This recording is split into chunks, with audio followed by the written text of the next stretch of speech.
بسم اللہ الرحمن الرحیم۔ السلام علیکم ناظرین۔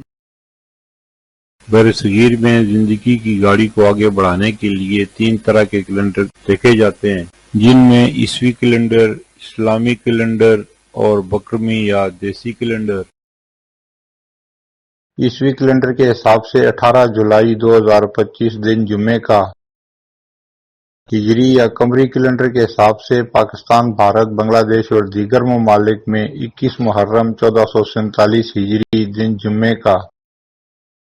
سعودی عرب اور دیگر خلیجی ممالک میں ہجری یا قمری کیلنڈر کے حساب سے 22 محرم 1447 ہجری دن جمعے کا۔ سعودی عرب اور دیگر خلیجی ممالک قمری کیلنڈر کے حساب سے ہم سے ایک دن آگے ہیں۔ بکرمی یا پنجابی کیلنڈر کے حساب سے 3 ساون 2082 دن جمعے کا۔ ماضی کے دریچوں سے چند واقعات جو پاکستان اور مسلمانوں سے متعلق ہیں۔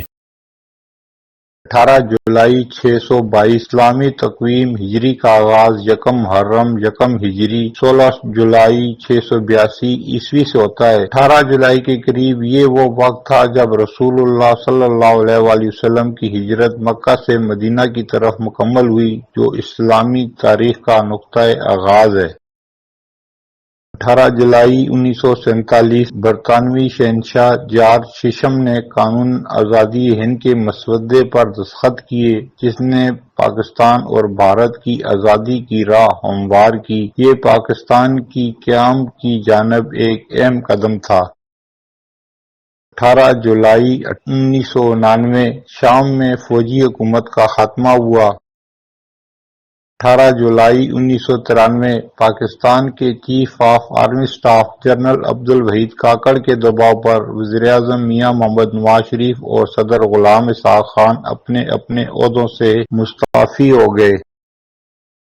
18 جولائی 1993 نواز شریف اور غلام اسحاق خان کے استعفوں کے بعد معین الدین احمد قریشی کو پاکستان کا نگران وزیراعظم مقرر کیا گیا۔ یہ تقرری سیاسی استحکام لانے کے لیے کی گئی تھی۔